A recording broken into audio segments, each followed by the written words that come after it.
Drácula é um dos personagens da literatura mais adaptados para as telas do cinema. Será que esse novo filme Drácula, A Última Viagem do Deméter, ranqueia bem dentro desse grande legado? Vamos descobrir. Eu sou Felipe Fonseca, sejam bem-vindos ao meu canal. Por favor, deixe o like aí se você curtiu o vídeo, que ajuda aqui na divulgação, e inscreva-se no canal se você não é inscrito ainda. A trama conta a terrível história do navio mercante Deméter, que foi fretado para transportar cargas particulares, 50 caixotes de madeira sem identificação, de Carpátia a Londres. Estranhos eventos acontecem à tripulação condenada enquanto tentam sobreviver à viagem oceânica, perseguidos todas as noites por uma presença impiedosa a bordo do navio. Quando o Deméter finalmente chega à costa da Inglaterra, é um naufrágio carbonizado e abandonado. Não há vestígios de tripulação. É dessa maneira que o filme começa, né? O naufrágio do navio, e aí a gente vai ter um flashback para contar a história do que aconteceu nesse navio. O filme é baseado num dos capítulos do livro, né, do Drácula de Bram Stoker, capítulo 7, para ser mais específico,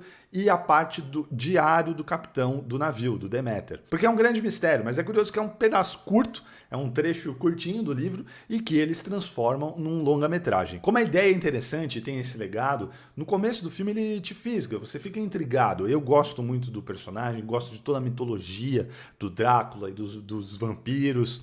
E é um filme de época, então você tem ali no começo belas locações, e a coisa bem tátil também. Quem for como eu, fã de filmes de mar, de navio, é muito gostoso. Então no começo do filme você vai se envolvendo com aquilo, mas ainda cedo, infelizmente, fica claro que o roteiro não faz jus à premissa toda. No original, né, no Diário do Capitão, que está nesse capítulo 7 do livro, tem diferenças, né? Ele não é uma adaptação fiel, digamos, nem poderia, porque é pouco material para transformar no filme. Coisas precisam ser criadas.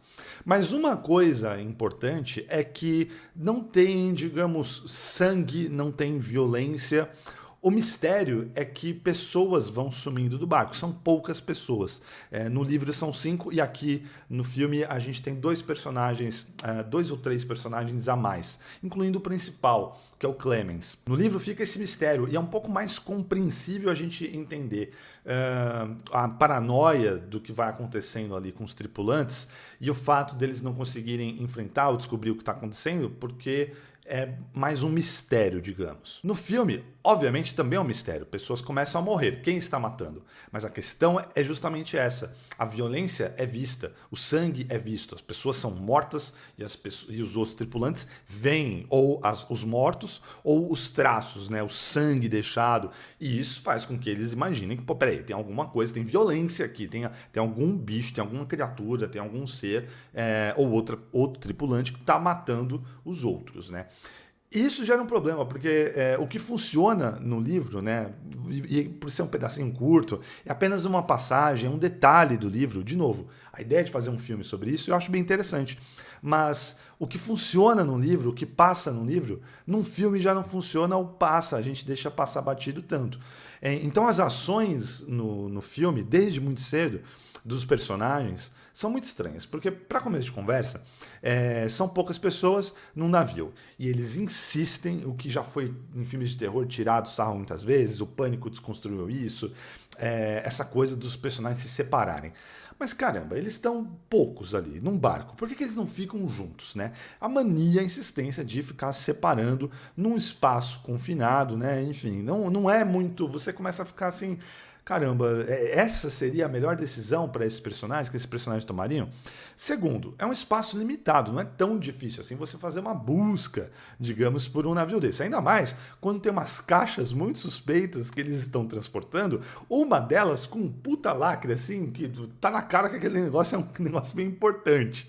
Então, demora até que faça uma busca, eles não vão juntos. No livro tem uma passagem que diz isso, que eles fazem uma busca completa, mas, de novo, é um trecho curto. Naquele momento a gente ainda nem sabe direito quem é esse personagem completamente, o Drácula, que a maior parte da história vai se passar justamente na Inglaterra. Então aquilo passa meio batido. Num filme em que o filme é sobre isso, não é tão razoável. A gente fica ali o tempo todo, caramba, por que esses caras não fazem uma busca durante o dia, para começo de conversa, né? E o dia é longo, no mar, o sol tá ali. Durante o dia, por que eles não abrem todas as caixas? Por que alguém já não abre logo aquela caixa? fica meio não razoável o Drácula conseguir se esconder durante esse tempo todo.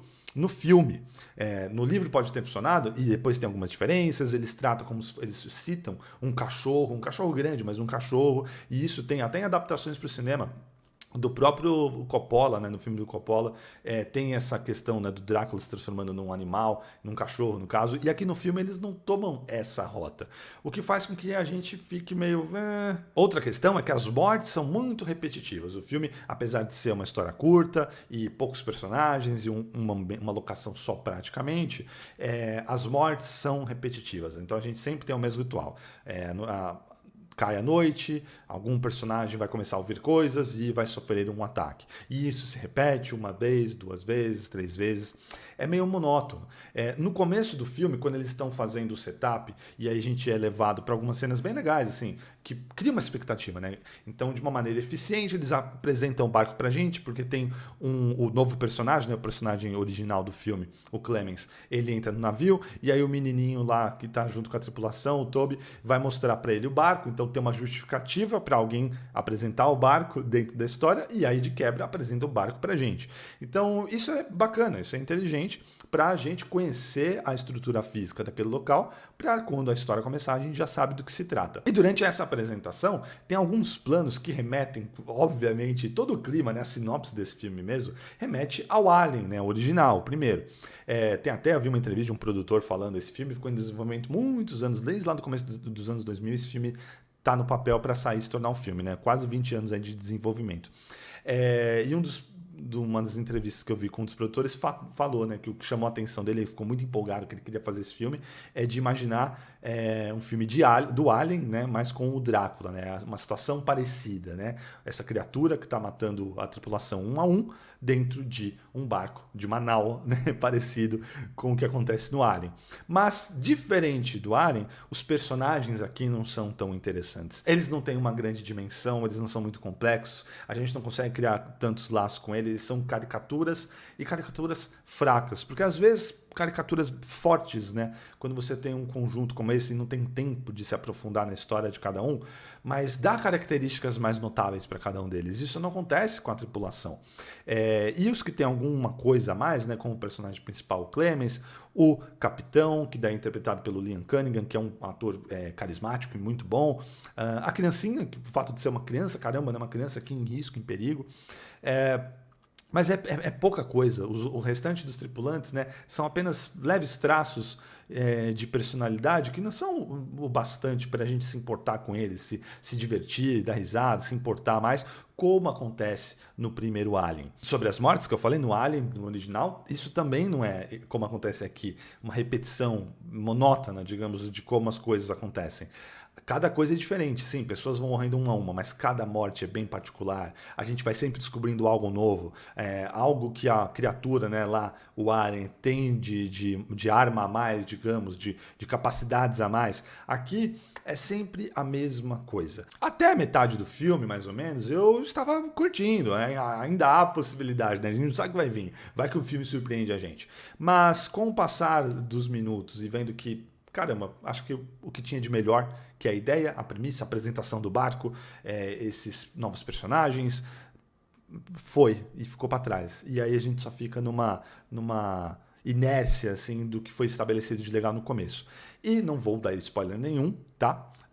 Mas o final do filme aí me deixou com um gosto bem amargo, porque parece forçado demais e não tenho informação, dei uma procuradinha, não achei nada concreto, mas fica aquela sensação daí de interferência de estúdio. Isso baseado também nas entrevistas que eu vi do diretor, que fala que ele queria ser muito fiel e a paixão dele pelo material e tudo mais. Então fica a impressão de que o final do filme teve interferência de estúdio, com a mania atual de querer transformar tudo numa franquia, né? Não, tem que ter continuação. Por um lado, dá para compreender do ponto de vista financeiro de que se eles vão fazer um investimento, é um filme de época, então já não tem como ser muito barato esse filme, se passa no mar, não tem como ser muito barato, digamos assim. Então, se vai ter um investimento, alguma garantia quem está produzindo vai querer, né? Então, assim, se der certo, a gente quer poder fazer continuação, por exemplo. Mas isso atrapalha o filme em si. E se esse filme não fizer sucesso, se as pessoas não gostarem desse filme, não vai ter franquia nenhuma, né? Acho que a franquia pode ser, se não for uma coisa que já está estabelecida, baseada em livros que já existem, ou que se já for acordado com o estúdio e já deixar aquilo ali engatilhado, deixa surgir, depois os roteiristas vão criar algo para ter uma sequência. Porque você prejudicar o filme em detrimento de uma possível sequência, eu acho uma pena. E o final ficou com essa sensação assim muito forçada de querer empurrar a goela e não tem nem bate com o tom do filme, porque mesmo com esses problemas que eu disse, ele tem um tom estabelecido, ele tem uma questão ali menor, é um filme de terror, ele tem isso. E aí eles parece que mudam nos minutos finais o tom todo, pensando assim, vamos fazer um outro. Né? Então, infelizmente, quando termina, né, o jeito que termina em particular, né, deixa um gosto meio amargo na boca. Muito obrigado sempre pela audiência de vocês e a gente se vê no próximo vídeo. Um grande abraço e até mais.